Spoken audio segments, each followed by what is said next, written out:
there. I'm so glad you're here with me for this week's show. We have got the brilliant leader of Manna Food Center with us.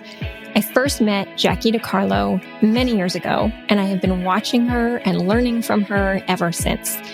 She's one of those leaders who exudes a commitment to community, a love of humanity, and balanced with a calm that just makes you feel as if you're the most important person in the world to her. And I'm certain that she makes everyone feel this way.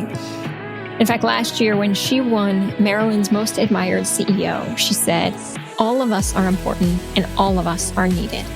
During the COVID-19 crisis and recession, she has focused on leading from a place of compassion and providing security in uncertain times. In this episode, we talk a bit about what it is like leading a food center in a time of COVID and what gives her hope and optimism for the future. Stay tuned for this very special interview with Jackie DeCarlo.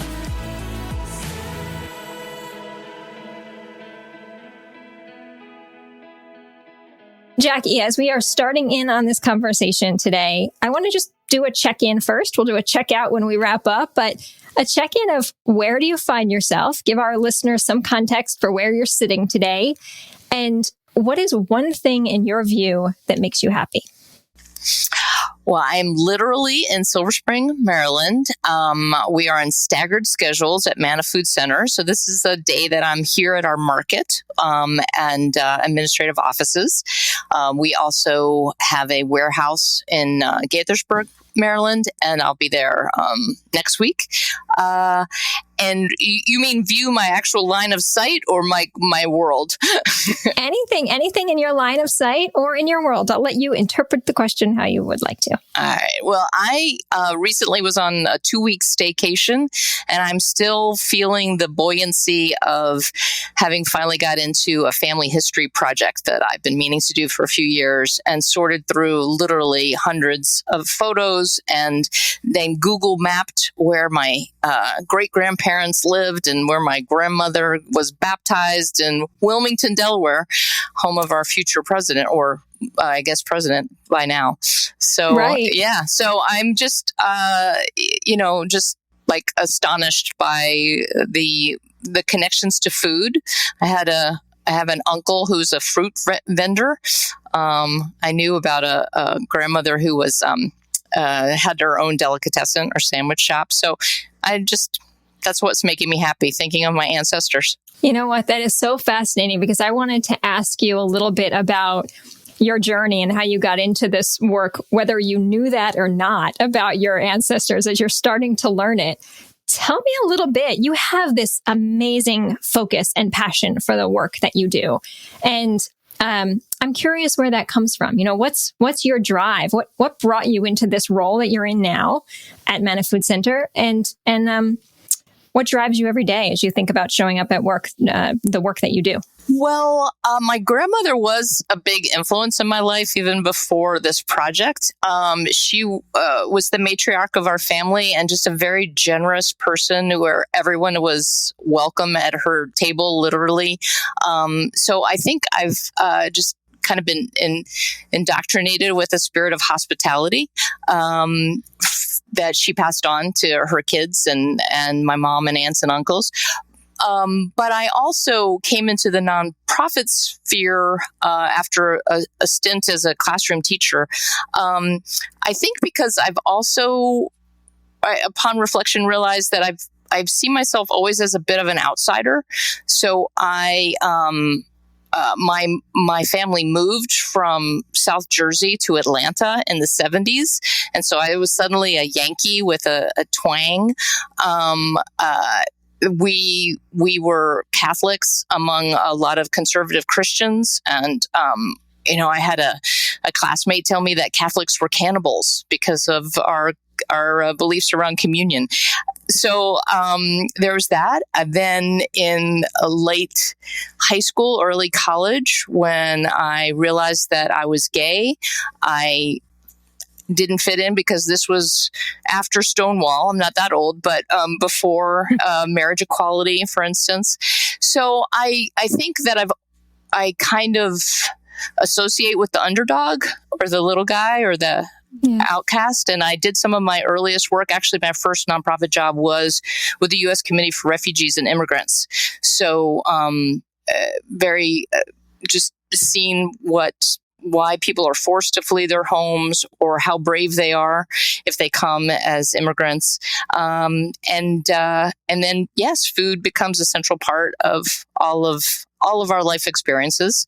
And I'm very grateful after a lot of international work to be able to come to my community and offer some of my skills here in Montgomery County. So, well, it's an interesting backstory. Maybe I knew parts of that, but I hadn't heard you share it in that way. And I appreciate you doing that. And it's so interesting also to think about that context as we get into today's conversation, which really is about this idea of pressing forward.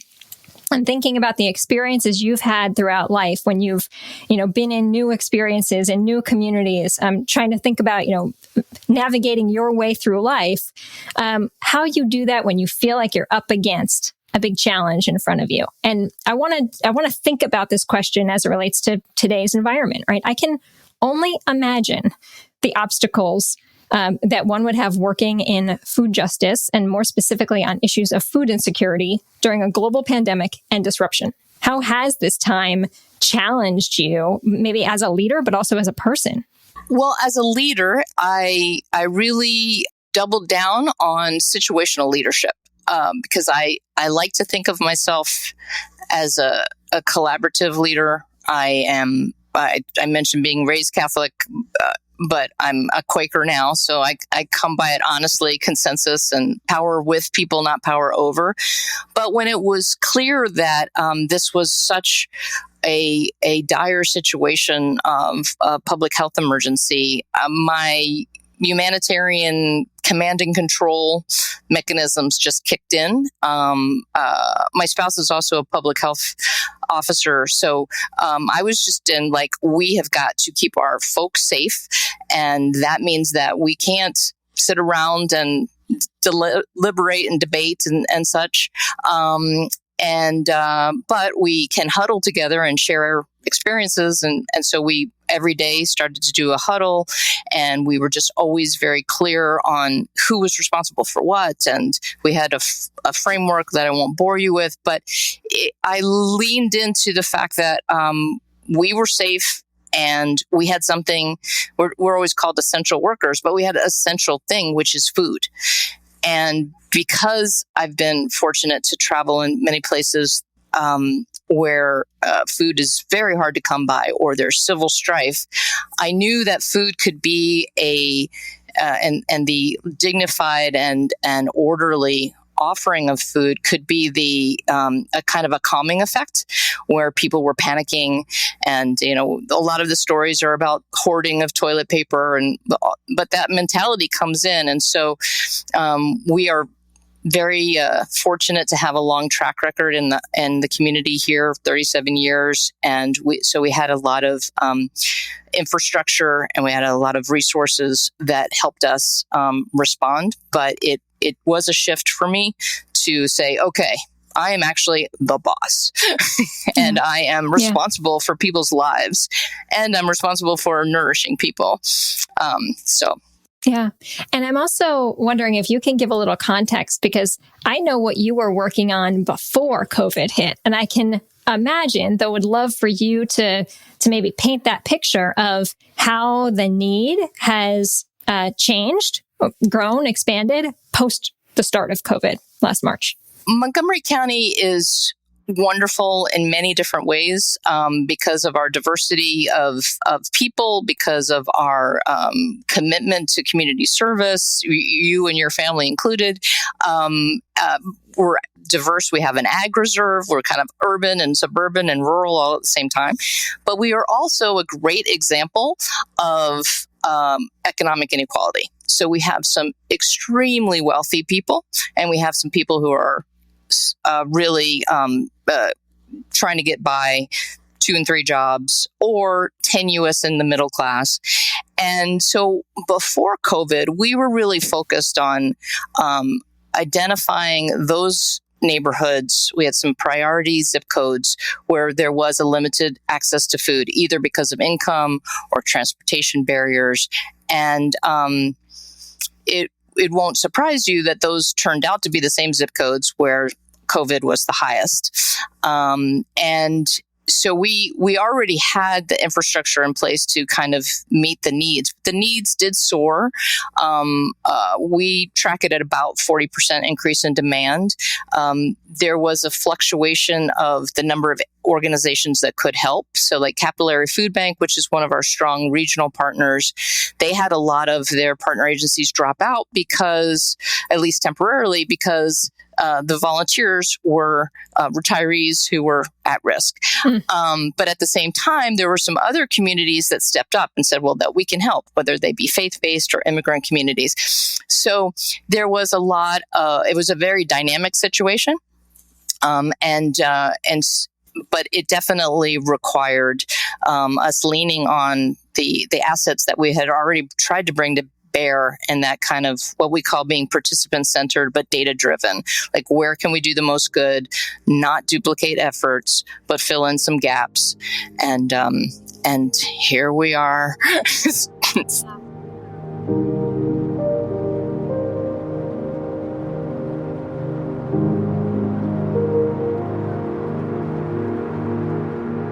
Today's episode is brought to you by Audible. Get a free audiobook download and 30-day free trial at audibletrial.com/mission forward. There's over 180,000 titles for you to choose from, including a short but powerful parable called The Coffee Bean. It's 20 minutes time that will give you a whole new perspective on how to take on the day ahead. Visit audibletrial.com/mission forward and get your free audiobook today.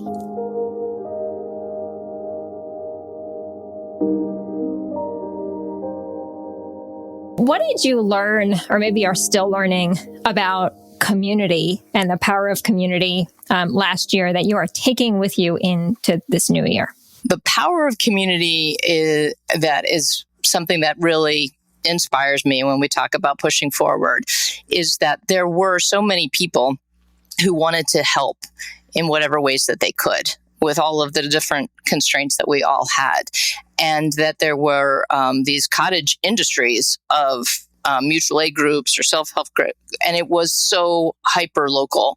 And that was reassuring because that generosity there, even though I spoke of hoarding, there wasn't the notion that we're just going to let people flail around, Right. But we needed to be able to figure out where we could tap into that safely. So volunteerism is a great example. If people were able to show up for us, then how do we train them to stay safe? How do we get them the PPE that they needed so that they could be they could be effective volunteers? So that's what really excites me and makes me feel so proud and grateful to work in this community, because the community makes it possible. The flip side, though, is that we, or maybe not even a flip side, but the paradox, is that we were going through the same racial reckoning. We were going through the same fragility around health and the economy. And one of the things that we had to deal with as an organization, and I as a leader, is that we're perceived as the big food center, and where we, sucking up all the charitable dollars, or I'm a white woman, and why is it that all social service agencies are led by white women? And, and how do you address those kinds of critical questions while you're also trying to get people fed and keep them out of the hospital? Right. You and I have both faced similar questions as two white leaders in a movement focused on justice and equity, and the complications of how to address the work that we do in a meaningful way, making sure that we create space for community to lead as well. Have you changed anything about how you lead, how you listen, and maybe not even directly you, but Manna generally, to ensure that you are always making sure that equity and inclusion and justice is at every table? Well, we definitely have as a core value partnership and collaboration, because there again, we couldn't do our work as well as we do it without our partners. A homeless shelter referring people to us as they're trying to transition off the street into a home, or a mental health agency that's trying to do job placement for somebody, and one less thing for them to worry about is where they're going to get their food. So those agency relationships were there. And what we decided to do is try to go to the ones in the communities where the new immigrants who might fear coming to us because they didn't know us, they didn't have an experience with us. So we found trusted partners who became kind of like promotores or referral agents. And we actually paid individuals who had social networks of their own, kind of a stipend. So one group that you're familiar with is identity, and very important in the immigrant community, particularly Latina, young adults and their families.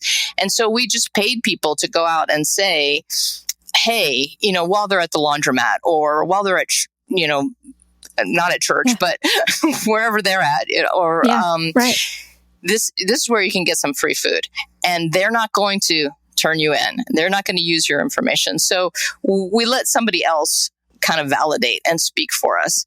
And then we also, those kinds of partnerships, particularly with the faith communities that were serving populations that maybe we haven't reached before, helped us out a lot with what was appealing or not appealing about our processes, about our food. So the Ethiopian Community Center, basically they were like, in our culture, coming to a place to get food is not going to work.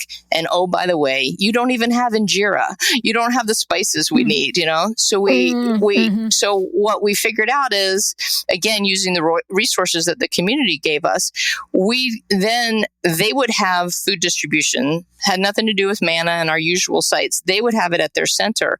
And then we would pay for vouchers that they would give to folks to shop at local Ethiopian markets. So we could help the local economy, those small businesses, and know that we're getting access to people in appropriate ways. But we wouldn't have done that if we didn't just say, literally, we would sit around tables and say, okay, which partners can we call? Well, you're getting at something, though, that's been on my mind a lot over the last year, and really trying to dig in at every angle I can, which is looking at the causes and the consequences of racial injustice in general, right? That for many years, social services have spent a lot of time on the consequences, right? It's we need to make sure that we address the food insecurity issue. Whereas where I know you're spending a lot more time is on the root causes, right? What has led generations of families to continue to be food insecure? What has led to the generations of family that cannot achieve economic mobility, right? So digging in and breaking down the root causes, and then saying, how do we work as a community, as a county, as a town, as a country, as a globe, right? To really understand and address the root causes. And it does seem like you've always been at this work in some respect, but that you are digging in as well on issues of justice. And perhaps I'm reading that wrong, but I'd love for you to talk a little bit about, it does seem like you're moving towards this movement, right, of food justice. Yes. And you're not reading it wrong. I always I try to hesitate because it's modest, in terms of, and it's very deliberate. I'm always telling my team, and they, roll eyes. I'm a big incrementalist, I'm one of those like, let's test this, let's see if this works. And also let's practice what we preach. So our root causes and our equity work, which we borrow from the environmental folks. So it's justice, equity, diversity, and inclusion. Our Jedi work is around first looking at how we're figuring out ways to share power in our organization. How are we able to have opportunities for all of our folks, especially because most of them are people of color. And then how do we create spaces for conversations with the people that we serve? And so we have this program called Breaking Bread, and it's one of those silver linings, which everyone talks about with COVID. We have more people participate now because it's in Zoom, but it's basically a potluck. and volunteers come, staff come, and people who receive our services come. And we rotate who picks a topic. And, it can be environmental justice is a root cause to hunger, and let's watch a TED talk on the water situation in Flint, Michigan or something. We just pick different topics. And so, but then that does help us, strengthen our muscles of when we're at tables in coalition, whether they're virtual tables or not, let's not just always be talking about the distribution of food. But the actual underlying causes or the interrelatedness of it. Now, we do, cleave very closely to the health aspects because, our theory of changes is that people cannot be full participants in society and address these root causes if they're not healthy and they're not well nourished and they're not enjoying the food that they're getting, and they need to know how to prepare it and all that. So that's another thing that we lean on is community education. And that's another space where we had a mentality for a while. And community education at Manna has only been around for about 10 years. But, let's teach people how to prepare their food in healthy ways.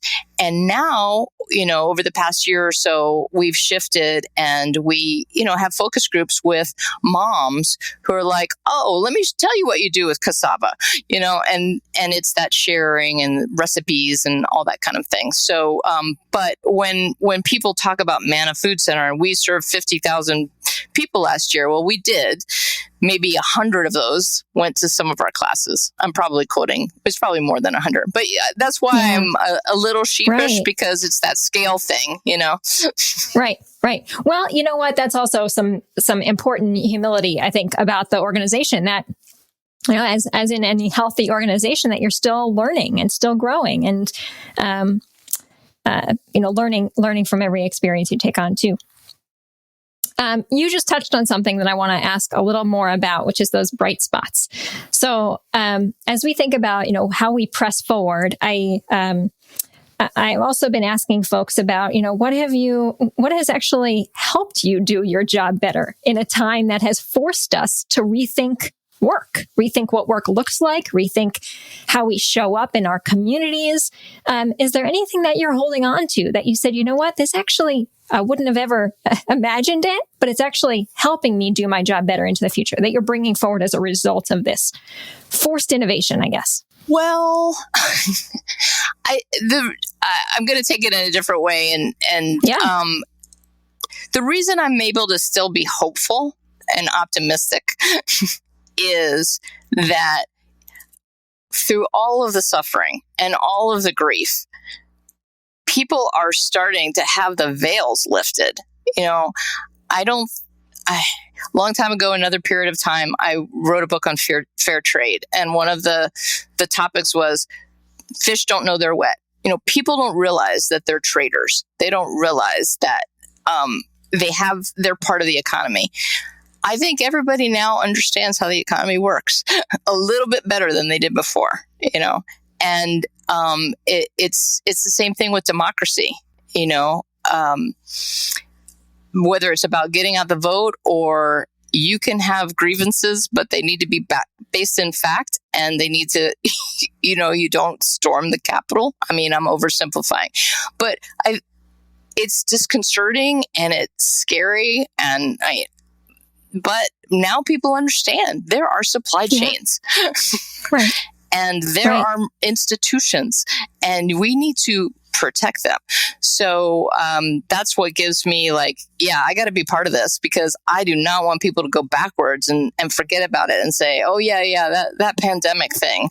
And let me still pay a sub-living wage to somebody, Yeah, for too long. It's this, I was listening to something recently that talked about the difference between norms and laws. And really it was in the context of talking about the administration that will have just ended by the time that this podcast airs, and how so many of our norms, our democratic norms, were thrown out the window, right? And so some of those norms are actually quite important to be able to run a healthy government and democracy.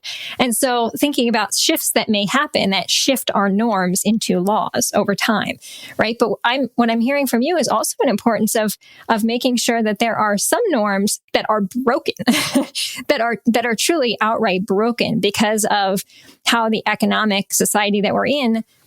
Certain norms have never worked for people, right? For we've talked about this before, that for a lot of people, business and economy and Wall Street does not work. And so being able to break some of the norms too is important. Yeah. Well, I'll give you a quote from one of our volunteers. So it's a woman named Dina, and she started doing deliveries for us. And she says, one of the benefits of volunteering with Manna is opening my eyes to my neighbors. May we never return to normal. Normal wasn't working. Because this is a woman who's dropping off packages of food on doorsteps and waving to people through the window, but she's seeing the neighborhoods that they're living in, the housing conditions that, so her eyes are open, and that's a norm that we should not be comfortable with. You're exactly right. Here's my last question for you, because already we have to wrap up, and that went very fast. As we check out, we checked in the beginning. As we check out, I get so much inspiration from you at any point, but I want you to think about one thing, either a great idea you've heard, an inspiration, a quote, a book that you're reading that you want to pass along. Yeah, so I have recently encountered the work of this Black feminist scholar named Loretta Ross. She's at Smith. She's also, I found out about her because she's an alum of my alma mater, Agnes Scott College. And she's really trying to have a humane and responsible approach to the cancel culture, which is about calling in people instead of calling them out. And that really resonates with me. And I recently heard a talk where she also added to that calling on people. And, I like that notion too. So there's the spectrum of, sometimes you do have to call people out, but when can you call them in? When they want to be accountable? And then when can you call on people with privilege or with power to say, this is what you need to be focused on? So Loretta Ross, Smith College, check her out. That's great. I will check her out. Well, Jackie, as always, you inspire me. You challenge me to think deeper. The work that you and all of your colleagues and your volunteers are doing is just priceless in this time. And I appreciate the leadership that you have brought to it over this last year and many years prior. So thank you for your time today and for giving us a little bit, maybe even more than a little bit to think on as we go forward from here. I so value our interactions, Carrie, and the regard is mutual, and I'm glad to be in continuing conversation with you.